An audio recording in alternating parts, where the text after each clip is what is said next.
রহস্যময় পারিবারিক গল্প। রাতে জোরে বৃষ্টি হচ্ছিল, ঘরের ছাদে টাপুর টুপুর শব্দ। ছেলে আমার কাছে এসে বলল, মা, ভয় লাগছে। আমি তাকে পাশে বসতে ইশারা করলাম। বৃষ্টির শব্দে কথা বলতে একটু জোরে বলতে হচ্ছিল। সে বলল, মা, এই বৃষ্টির মতোই আমার ভালোবাসা তোমার উপর ঝরছে। জানালার কাছে বৃষ্টির ফোঁটা গড়িয়ে পড়ছিল। বিজলি চমকাতেই আমি একটু চমকে গেলাম। সে আমাকে কাছে টেনে নিল। ভয় পেও না মা, আমি আছি। তার বুকের উষ্ণতা অনুভব করলাম। বজ্রপাতের শব্দ হল। সে আমার কান চেপে ধরল। এত কাছ থেকে তার মুখ দেখলাম। তার চোখে অদ্ভুত এক দৃষ্টি। মা, আমি তোমাকে ভালোবাসি। এই ঝড়ের রাতে আমি তোমাকে বিয়ের প্রস্তাব দিচ্ছি। বৃষ্টির আওয়াজ আরও জোরে হল। তুমি আমার স্ত্রী হও। আমরা এই বৃষ্টির মতোই মিলেমিশে এক হয়ে যাই। তার নিঃশ্বাসের গরম হাওয়া আমার গালে লাগছিল। ঘরের আলো নিভে গেল। অন্ধকারে শুধু তার কণ্ঠস্বর শোনা যাচ্ছিল, মা, উত্তর দাও। এই গল্পটি সম্পূর্ণ শুনলে আপনাদের পানি অটোমেটিক বের হয়ে যাবে, সো যত দ্রুত সম্ভব হাতের কাছে টিস্যু নিয়ে বসে পড়ুন। বিছানার চাদর যেন নষ্ট না হয় সেটা সম্পূর্ণ খেয়াল রাখার অনুরোধ জানিয়ে গল্পটি এখন শুরু করব। তার আগের সর্বশেষ অনুরোধ, দয়া করে এমন পানি বের করার গল্প নিয়মিত শুনতে আমাদের চ্যানেলটি সকলেই সাবস্ক্রাইব করুন। ধন্যবাদ। হ্যালো বন্ধুরা, আমার নাম রুমানা খান। আমার বয়স 40 বছর। আমার স্বামীর নাম তানভীর খান, বয়স 43 বছর। আমাদের 2 সন্তান, রাহুল আর শামিয়া। রাহুল 18 বছর বয়সী, বিশ্ববিদ্যালয়ে পড়ে। শামিয়া 10 বছর বয়সী, স্কুলে যায়। আমার এই গল্পটি শুরু হয়েছিল গত মাসের এক বৃষ্টির রাতে। সেদিন আমার স্বামী তানভীর অফিসের কাজে ঢাকার বাইরে গিয়েছিলেন। বাড়িতে শুধু আমি আর আমার 2 সন্তান। রাত প্রায় 11টা বাজে। হঠাৎ করে প্রচণ্ড বৃষ্টি শুরু হল।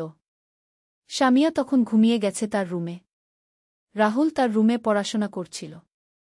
আমি রান্নাঘরে দাঁড়িয়ে চা বানাচ্ছিলাম। বৃষ্টির শব্দে সারা বাড়ি গমগম করছিল। হঠাৎ রাহুল আমার কাছে এসে দাঁড়াল। তার চোখে ভীতির ছাপ। মা, খুব জোরে বজ্রপাত হচ্ছে। আমার ভয় লাগছে। আমি মুচকি হেসে বললাম, এত বড় হয়ে গেলে এখনও বৃষ্টিতে ভয় পাস? সে আমার হাতের কাপ নিয়ে একটা চুমুক দিল। মা, আজকে তোমার পাশে শুভ বাবা নেই, একা একা ভয় লাগছে। আমি তার মাথায় হাত দিলাম। সত্যি কথা বলতে আমারও একা একা ভয় লাগছিল। এই বড় বাড়িতে রাতের বেলা এত জোর বৃষ্টি, আর বাইরে নিকষ কালো অন্ধকার। ঠিক আছে, আজ তুই আমার রুমে শু। রাহুল খুশি হয়ে গেল। আমরা দুজনে বসার ঘরে গিয়ে বসলাম। বৃষ্টির শব্দ ক্রমাগত বাড়ছিল। জানালার কাছে বৃষ্টির ফোঁটা এসে লাগছিল। রাহুল আমার পাশে এসে বসল। মা, এই বৃষ্টির শব্দ শুনতে কেমন যেন লাগছে। আমি বললাম, কেমন? সে বলল, মনে হচ্ছে প্রকৃতি তার সব আবেগ ঢেলে দিচ্ছে। হঠাৎ একটা জোর বজ্রপাত হল। আমি চমকে গেলাম। রাহুল তৎক্ষণাৎ আমার হাত ধরল। ভয় পেও না মা, আমি আছি তো। তার হাতের স্পর্শে আমি একটু শান্তি পেলাম। কিন্তু একটা অদ্ভুত অনুভূতি হচ্ছিল। রাহুল আজকাল কেমন যেন হয়ে গেছে। আগের চেয়ে বেশি আমার কাছাকাছি থাকার চেষ্টা করে। আমার সাথে বেশি কথা বলতে চায়। আরেকটা বিদ্যুৎ চমকে গেল। এইবার আরও জোরে। ঘরের লাইট একবার নিভে গিয়ে আবার জ্বলে উঠল। রাহুল আমাকে একটু কাছে টেনে নিল। মা, তুমি আমার খুব প্রিয়। তুমি ছাড়া আমি থাকতে পারি না। তার কথা শুনে আমার ভিতরটা একটু অন্যরকম লাগল। মায়ের জন্য ছেলের ভালোবাসা, এটাই তো স্বাভাবিক। কিন্তু তার কণ্ঠস্বরে যেন অন্য কিছু ছিল। আমি তার দিকে তাকালাম। অন্ধকারের মধ্যে তার চোখে একটা অদ্ভুত দৃষ্টি। সে আমার কাঁধে মাথা রাখল। মা, আমি তোমাকে অনেক ভালোবাসি। এই বৃষ্টির মতোই আমার ভালোবাসা তোমার উপর ঝরছে। আমি একটু অস্বস্তি বোধ করলাম। এই কথাগুলো একটু অদ্ভুত লাগছিল। হঠাৎ আরও জোর বজ্রপাত হল। সাথে সাথে ঘরের সব লাইট নিভে গেল। পুরো বাড়ি অন্ধকারে ছেয়ে গেল। আমি একটু ঘাবড়ে গেলাম। কিন্তু রাহুল আমাকে শক্ত করে জড়িয়ে ধরল। ভয় পেও না মা, আমি তোমার পাশে আছি। তার নিঃশ্বাসের গরম হাওয়া আমার কানের কাছে লাগছিল। অন্ধকারে তার কণ্ঠস্বর শুনতে পেলাম। মা, তুমি জানো আমি তোমাকে কতটা ভালোবাসি? এই ঝড়ের রাতে, এই অন্ধকারে শুধু আমরা দুজন। মনে হচ্ছে পুরো পৃথিবী থেকে আলাদা হয়ে গেছি। তার কথায় আমার মন আরও অস্থির হয়ে উঠল। সে আমার হাত ধরল। তার হাত কাঁপছিল। মা, আমি তোমাকে একটা কথা বলতে চাই। আমি জিজ্ঞেস করলাম, কি কথা? সে একটু চুপ করে থাকল। তারপর বলল, মা, আমি তোমাকে বিয়ের প্রস্তাব দিচ্ছি। আমি হঠাৎ করে হতভম্ব হয়ে গেলাম। এ কি বলছে সে? আমি তার মা, সে আমার ছেলে। এই কথা বলতে পারে কেমন করে? আমি বলার চেষ্টা করলাম, রাহুল, তুমি কি বলছ? আমি তো তোমার। কিন্তু সে আমার কথা শেষ হতে দিল না। মা, তুমি আমার স্ত্রী হও। আমরা এই বৃষ্টির মতোই মিলেমিশে এক হয়ে যাই। তার কথা শুনে আমার সারা শরীর কাঁপতে লাগল। এ কি হচ্ছে? আমার নিজের ছেলে আমার কাছে এমন প্রস্তাব! অন্ধকারে তার চোখ দেখতে পাচ্ছিলাম না, শুধু তার কণ্ঠস্বর শুনতে পাচ্ছিলাম। মা, উত্তর দাও। তুমি আমার প্রস্তাব মেনে নেবে? আমি কিছু বলতে পারছিলাম না। মাথা ঘুরে যাচ্ছিল। এই অবস্থায় হঠাৎ করে বিদ্যুৎ এলো। ঘরে আলো জ্বলে উঠল। আমি রাহুলের দিকে তাকালাম। তার চোখে সেই একই দৃষ্টি, একটা অদ্ভুত হাসি তার মুখে। কিন্তু তারপরেই আমি লক্ষ্য করলাম একটা বিচিত্র ব্যাপার। রাহুলের হাতে একটা ছোট রিমোট কন্ট্রোল। সে সেটা দিয়ে কি যেন করছিল। আমি জিজ্ঞেস করলাম, এটা কি? রাহুল হেসে বলল, মা, এটা হলো আমার নতুন আবিষ্কার, একটা সাউন্ড এফেক্ট মেশিন। আমি বুঝতে পারলাম না। রাহুল ব্যাখ্যা করল, মা, আমি ইলেকট্রনিক্স নিয়ে পড়াশোনা করি তো। আমি একটা ছোট ডিভাইস বানিয়েছি যেটা দিয়ে বজ্রপাতের শব্দ তৈরি করা যায়। আর ঘরের লাইট নেভানোর জন্য একটা রিমোট কন্ট্রোল সুইচ লাগিয়েছি। আমি অবাক হয়ে গেলাম। মানে তুমি সব কিছু নকল করেছিলে? রাহুল মাথা নেড়ে বলল, হ্যাঁ মা। আসলে আমি তোমার সাথে একটা মজা করতে চেয়েছিলাম। আমি জানতে চেয়েছিলাম ভয় পেলে মানুষের মানসিক অবস্থা কেমন হয়। এটা আমার সাইকোলজির প্রজেক্ট। আমি রেগে গেলাম। তোমার মাথা খারাপ? এইভাবে মজা করতে হয়? আমার তো হার্ট অ্যাটাক হয়ে যেতে পারত। রাহুল দুঃখিত মুখে বলল, সরি মা। আমি ভাবিনি তুমি এত ভয় পাবে। আমি শুধু একটা এক্সপেরিমেন্ট করতে চেয়েছিলাম। তারপর সে আরও বলল, মা, আসলে আমাদের সাইকোলজির প্রফেসর একটা অ্যাসাইনমেন্ট দিয়েছিলেন। আমাদের বলেছিলেন চরম পরিস্থিতিতে মানুষের মানসিক প্রতিক্রিয়া পর্যবেক্ষণ করতে। আমি ভেবেছিলাম একটা ভয়ের পরিবেশ তৈরি করে তোমার রিয়াকশন দেখব। আমি বুঝতে পারলাম এই সবই ছিল রাহুলের একটা পরিকল্পিত পরীক্ষা। কিন্তু সেই যে অদ্ভুত কথাগুলো বলেছিল সেগুলো? রাহুল বলল, মা, সেইগুলো আমি ইন্টারনেট থেকে পড়েছিলাম। সাইকোলজিক্যাল হরর স্টোরির ডায়ালগ। আমি ভেবেছিলাম এইভাবে বললে তুমি আরও ভয় পাবে। আমি স্বস্তির নিঃশ্বাস ফেললাম। কিন্তু এখনও রেগে আছি। রাহুল, এইরকম করতে নেই। আমি সত্যিই খুব ভয় পেয়েছিলাম। আর এইসব অদ্ভুত কথা বলতে নেই। এগুলো শুনতে খুব খারাপ লাগে। রাহুল আমার পা ধরে বলল, মা, আমি সত্যিই দুঃখিত। আর কখনো এরকম করব না। প্লিজ আমাকে ক্ষমা করে দাও। আমি তার মাথায় হাত দিলাম। ঠিক আছে, কিন্তু আর কখনো এরকম করবি না। তখন হঠাৎ করে সামিয়া তার রুম থেকে বের হয়ে এলো। ঘুম ভাঙা চোখে বলল, কি হচ্ছে? তোমরা এত জোরে কথা বলছো কেন? আমি বললাম, কিছু না মা, তুই আবার ঘুমিয়ে যা। সামিয়া আবার তার রুমে চলে গেল। রাহুল তখন আমাকে বলল, মা, আসলে আমার এই এক্সপেরিমেন্টের আরেকটা উদ্দেশ্য ছিল। আমি বুঝতে চেয়েছিলাম সত্যিকারের বিপদের সময় পরিবারের সদস্যরা কেমনভাবে একসাথে থাকে। আমি বললাম, সেটা তো ভালো উদ্দেশ্য, কিন্তু পদ্ধতিটা ঠিক ছিল না। রাহুল বলল, মা, আমি আরেকটা কথা বলতে চাই। আমি সত্যিই তোমাকে অনেক ভালোবাসি। তুমি আমার সবচেয়ে প্রিয় মানুষ। কিন্তু সেটা একজন ছেলের তার মায়ের জন্য যেরকম ভালোবাসা হওয়া উচিত সেই রকম। আমি তার কথায় খুশি হলাম। আমিও তোমাকে অনেক ভালোবাসি রাহুল। তুমি আমার গর্ব। রাহুল বলল, মা, আমার এই পরীক্ষা থেকে আমি একটা গুরুত্বপূর্ণ জিনিস শিখেছি। সেটা হলো পরিবারের বন্ধন কতটা শক্তিশালী। যখন আমি তোমাকে ভয় পেতে দেখেছি, আমিও ভিতরে ভিতরে খারাপ লাগছিল। তারপর সে বলল, মা, আমি আরেকটা জিনিস বুঝেছি। মানুষের মন খুবই জটিল। চরম পরিস্থিতিতে মানুষ অদ্ভুত সব কথা ভাবে। কিন্তু সেগুলো সবসময় তার আসল মনের কথা না। আমি বললাম, তুমি ঠিকই বলেছ। মানুষ যখন ভয় পায় তখন তার চিন্তাভাবনা স্বাভাবিক থাকে না। রাহুল বলল, হ্যাঁ মা। আর আমি আজকে বুঝেছি যে সম্পর্কের মধ্যে বিশ্বাস আর সততা কতটা জরুরি। আমি তোমার সাথে মিথ্যা করেছি, আর তার ফলে তুমি ভুল বুঝেছ। এরপর আমরা দুজনে অনেকক্ষণ কথা বললাম। রাহুল তার পরীক্ষার ফলাফল আমার সাথে শেয়ার করল। সে বলল, মা, আমি আজকে দেখেছি ভয়ের মুখে মানুষ কেমনভাবে প্রতিক্রিয়া দেখায়। প্রথমে তুমি চমকে গিয়েছিলে। তারপর আমার কাছে সাহায্য চেয়েছিলে। এটা একটা স্বাভাবিক প্রতিক্রিয়া। আমি বললাম, রাহুল, তোমার পরীক্ষা সফল হয়েছে। কিন্তু আগামীতে এইরকম করার আগে আমাকে একটু বলে রেখো। রাহুল হেসে বলল, মা, তাহলে তো পরীক্ষার উদ্দেশ্যই নষ্ট হয়ে যাবে।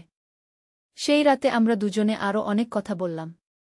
পারিবারিক বন্ধন, মানুষের মানসিকতা, বিজ্ঞানের অগ্রগতি নিয়ে। রাহুল তার ভবিষ্যৎ পরিকল্পনার কথা বলল। সে সাইকোলজি নিয়ে আরও পড়াশোনা করতে চায়। পরের দিন সকালে স্বামী তানভীর বাড়ি ফিরলেন। আমি তাকে গতকালের ঘটনা বললাম। তিনি প্রথমে রেগে গেলেন। কিন্তু পরে রাহুলের পরীক্ষার উদ্দেশ্য শুনে বুঝতে পারলেন। তিনি রাহুলকে বললেন, ভালো উদ্দেশ্য ছিল, কিন্তু পরবর্তীতে এইরকম করার আগে আমাদের সাথে আলোচনা করে নিস। রাহুল এরপর তার বিশ্ববিদ্যালয়ে এই পরীক্ষার রিপোর্ট জমা দিল। তার প্রফেসর খুব প্রশংসা করলেন। বললেন, খুব ভালো পদ্ধতিতে পরীক্ষা করেছ। তবে এথিক্সের বিষয়টা মাথায় রাখতে হবে। কয়েক মাস পরে রাহুল আরেকটা পরীক্ষা করল। এইবার সে সামিয়াকে নিয়ে। কিন্তু সেটা আগে থেকেই আমাদের জানিয়ে রাখল। সে দেখতে চাইছিল বাচ্চারা কেমনভাবে পরিবর্তনশীল পরিস্থিতিতে মানিয়ে নেয়া। সামিয়াকে বলা হলো একটা গেম খেলতে। সেই গেমে তাকে বিভিন্ন সমস্যার সমাধান করতে হবে। রাহুল লুকিয়ে লুকিয়ে তার প্রতিক্রিয়া দেখল। পরে সামিয়াকে সব বলে দিল। সামিয়া খুব খুশি হল। সে বলল, দাদা, আমিও তোমার মতো পরীক্ষা করব। রাহুল হেসে বলল, ঠিক আছে, কিন্তু আগে ভালো করে শিখে নিস। এভাবে আমাদের পরিবারে একটা নতুন আগ্রহের সৃষ্টি হল, মানুষের মনোবিজ্ঞান নিয়ে। আমরা সবাই মিলে বিভিন্ন বই পড়তে শুরু করলাম। টেলিভিশনে সাইকোলজি নিয়ে অনুষ্ঠান দেখতাম। রাহুল বলল, মা, আমি বুঝেছি যে পারিবারিক পরিবেশে শিক্ষা কতটা গুরুত্বপূর্ণ। তোমরা আমার পরীক্ষায় সাহায্য করেছ, আমার ভুলগুলো ধরিয়ে দিয়েছ। এটা আমার জন্য খুবই মূল্যবান। আমি বললাম, পরিবার তো এজন্যই। আমরা একে অপরের থেকে শিখি, একসাথে বেড়ে উঠি। তানভীরও বললেন, রাহুল, তোমার এই আগ্রহ আমার ভালো লাগছে। কিন্তু মনে রেখো, মানুষের সাথে পরীক্ষা করার সময় সবসময় তাদের সম্মতি নিতে হবে। রাহুল মাথা নাড়ল। হ্যাঁ বাবা, আমি সেটা বুঝে গেছি। আমার পরবর্তী সব পরীক্ষায় আমি এই নিয়ম মেনে চলব। কয়েক সপ্তাহ পরে রাহুল একটা আরও বড় প্রজেক্ট শুরু করল। সে আমাদের এলাকার বিভিন্ন পরিবারের সাথে কথা বলে তাদের পারিবারিক বন্ধনের গভীরতা বুঝতে চাইছিল। এইবার সে সবার কাছ থেকে আগেই অনুমতি নিল। প্রতিদিন সন্ধ্যায় রাহুল বিভিন্ন বাড়িতে যেত। সেখানে পরিবারের সদস্যদের সাথে কথা বলত, তাদের সুখ দুঃখের গল্প শুনত। কেউ কেউ তাদের সমস্যার কথাও বলত। একদিন রাহুল বাড়িতে এসে বলল, মা, আমি একটা অদ্ভুত জিনিস দেখেছি। অনেক পরিবারেই সদস্যরা একে অপরের সাথে খোলামেলা কথা বলতে পারে না। তারা নিজেদের মনের কথা লুকিয়ে রাখে। আমি জিজ্ঞেস করলাম, কেন তারা এমন করে? রাহুল বলল, মা, মনে হচ্ছে তারা ভয় পায় যে সত্যি কথা বললে পরিবারের অন্যরা তাদের ভুল বুঝবে। আমি বললাম, আমাদের পরিবারেও কি এমন কিছু আছে? রাহুল একটু ভেবে বলল, মা, আমাদের পরিবারের যোগাযোগ অনেক ভালো। কিন্তু কিছু কিছু বিষয়ে আমরাও হয়তো সবসময় সত্যি কথা বলি না। আমি উৎসুক হলাম, যেমন কি? রাহুল বলল, যেমন সামিয়া কখনো কখনো স্কুলে খারাপ রেজাল্ট করলে সেটা লুকিয়ে রাখে। আমিও মাঝে মাঝে আমার কলেজের কোনো সমস্যা তোমাদের বলি না। আমি বললাম, কিন্তু সেগুলো তো ছোট বিষয়। আমরা মূল বিষয়গুলোতে সৎ। রাহুল বলল, হ্যাঁ মা, সেটা ঠিক। কিন্তু আমি যে পরিবারগুলোর সাথে কথা বলেছি, তাদের মধ্যে কেউ কেউ অনেক বড় বিষয়ও লুকিয়ে রাখে। কেউ তাদের আর্থিক সমস্যা বলে না, কেউ তাদের স্বাস্থ্য সমস্যা লুকায়। এই কথা শুনে আমি চিন্তিত হলাম। এতে কি সমস্যা হয়? রাহুল বলল, মা, অনেক সমস্যা হয়। যখন পরিবারের সদস্যরা একে অপরের প্রকৃত অবস্থা জানে না, তখন তারা সঠিক সাহায্য করতে পারে না। তানভীর এসে আমাদের কথায় যোগ দিলেন। রাহুল, তুমি খুব গুরুত্বপূর্ণ একটা বিষয় তুলে ধরেছ। সত্যিই পারিবারিক যোগাযোগ অনেক পরিবারের দুর্বল দিক। রাহুল বলল, বাবা, আমি ভাবছি এই নিয়ে আরও কাজ করব। হয়তো পরিবারগুলোকে সাহায্য করতে পারব। পরের মাসে রাহুল একটা ছোট ওয়ার্কশপের আয়োজন করল। আমাদের এলাকার কয়েকটা পরিবারকে নিমন্ত্রণ জানাল। বিষয় ছিল পারিবারিক যোগাযোগ উন্নতি। আমি আর তানভীর তাকে সাহায্য করলাম। সেই ওয়ার্কশপে রাহুল বিভিন্ন কৌশল শেখাল, যেগুলো দিয়ে পরিবারের সদস্যরা একে অপরের সাথে আরও ভালোভাবে কথা বলতে পারে। সবাই খুব আগ্রহ নিয়ে শুনল। অনেকে বলল যে এই পরামর্শগুলো তাদের কাজে লাগবে। একজন মহিলা বললেন, রাহুল, তুমি যে কথাগুলো বলেছ সেগুলো আমি আমার পরিবারে প্রয়োগ করে দেখব। আরেকজন বাবা বললেন, আমি আমার ছেলে মেয়েদের সাথে এভাবে কথা বলার চেষ্টা করব। ওয়ার্কশপ শেষে রাহুল আমাদের বলল, মা, বাবা, আমি মনে করি আমার এই কাজটা অনেক প্রয়োজনীয়। অনেক পরিবার আছে যারা সঠিক যোগাযোগ না করার কারণে সমস্যায় পড়ে। আমি গর্বিত হলাম। রাহুল, তুমি সত্যিই একটা ভালো কাজ করছ। তোমার সেই প্রথম পরীক্ষা থেকে শুরু করে এখন পর্যন্ত তুমি অনেক দূর এগিয়েছ। তানভীরও বললেন, হ্যাঁ, তুমি তোমার ভুল থেকে শিখে নিয়ে সঠিক পথে এগোচ্ছ। রাহুল বলল, মা, বাবা, আসলে সেই রাতের ঘটনাই আমার জীবনের মোড় ঘুরিয়ে দিয়েছে। আমি বুঝেছি যে মানুষের মানসিকতা কতটা জটিল আর পরিবার কতটা গুরুত্বপূর্ণ। কয়েক মাস পরে রাহুল তার বিশ্ববিদ্যালয়ে একটা সাইকোলজি ক্লাব গঠন করল। সেখানে বিভিন্ন বয়সের মানুষ আসে। তারা একসাথে মানুষের মানসিক স্বাস্থ্য নিয়ে আলোচনা করে, সমস্যার সমাধান খোঁজে। একদিন রাহুল আমার কাছে এসে বলল, মা, আমি ভাবছি ভবিষ্যতে পেশাদার সাইকোলজিস্ট হব। মানুষের মানসিক সমস্যার সমাধান করব। আমি খুশি হলাম। এটা একটা মহৎ পেশা রাহুল। তুমি এই কাজে সফল হবে। স্বামীয়াও দাদার দেখাদেখি মানুষের মন নিয়ে আগ্রহী হয়ে উঠেছে।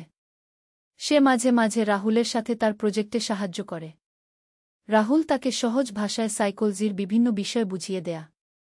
একদিন স্বামীয়া বলল, আপু, আমি বড় হলে তোমার মতো মানুষের মন নিয়ে কাজ করব। রাহুল বলল, খুব ভালো স্বামীয়া, তবে তোমাকে অনেক পড়াশোনা করতে হবে। আমি দেখলাম আমাদের পরিবারে একটা নতুন উদ্দেশ্য এসেছে। সবাই মিলে মানুষের কল্যাণের জন্য কাজ করার স্বপ্ন দেখছি। এটা আমাদের পরিবারের বন্ধনকে আরও মজবুত করেছে। রাহুল এখন নিয়মিত বিভিন্ন সেমিনারে যায়, নতুন নতুন গবেষণার ফলাফল জানে। তারপর সেগুলো আমাদের সাথে শেয়ার করে। আমরা সবাই মিলে আলোচনা করি। তানভীর বললেন, রাহুল, তুমি আমাদের পরিবারেই একটা ছোট গবেষণা কেন্দ্র তৈরি করেছ। রাহুল হেসে বলল, বাবা, পরিবারই তো সবচেয়ে ভালো জায়গা শেখার জন্য। একদিন রাহুল বলল, মা, আমি সেই বৃষ্টির রাতের কথা মনে করি। সেদিন আমি যা করেছিলাম সেটা ভুল ছিল। কিন্তু সেই ভুল থেকে আমি অনেক কিছু শিখেছি। আমি বললাম, জীবনে ভুল হতেই পারে রাহুল।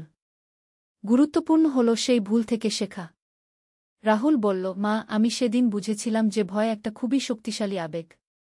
এটা মানুষের আচরণ সম্পূর্ণ বদলে দিতে পারে। কিন্তু আমি এটাও বুঝেছি যে ভালোবাসা আর বিশ্বাস ভয়ের চেয়ে শক্তিশালী। আমি মাথা নাড়লাম। তুমি ঠিকই বলেছ। পরিবারের ভালোবাসাই আমাদের সব সমস্যার সমাধান। রাহুল বলল, মা, এখন আমি যখন অন্য পরিবারের সাথে কাজ করি তখন সবসময় মনে রাখি যে প্রত্যেক পরিবারের নিজস্ব গল্প আছে। সবার সমস্যা আলাদা।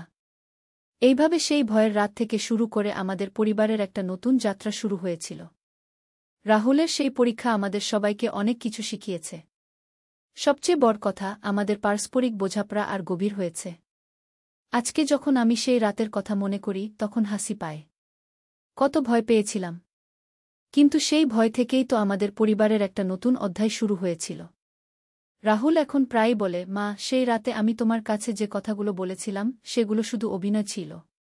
কিন্তু তোমার প্রতি আমার যে শ্রদ্ধা আর ভালোবাসা সেটা শতভাগ সত্যি। আমি বলি, আমিও তোমাকে অনেক ভালোবাসি রাহুল। তুমি আমার গর্ব। এই হলো আমাদের সেই রাতের গল্প। একটা ভয়ের রাত থেকে শুরু করে আমাদের পরিবারের নতুন স্বপ্নের গল্প। কখনো কখনো জীবনে এমন ঘটনা ঘটে যা আমাদের সম্পূর্ণ বদলে দেয়া। আমাদের ক্ষেত্রেও তেমনটাই হয়েছিল।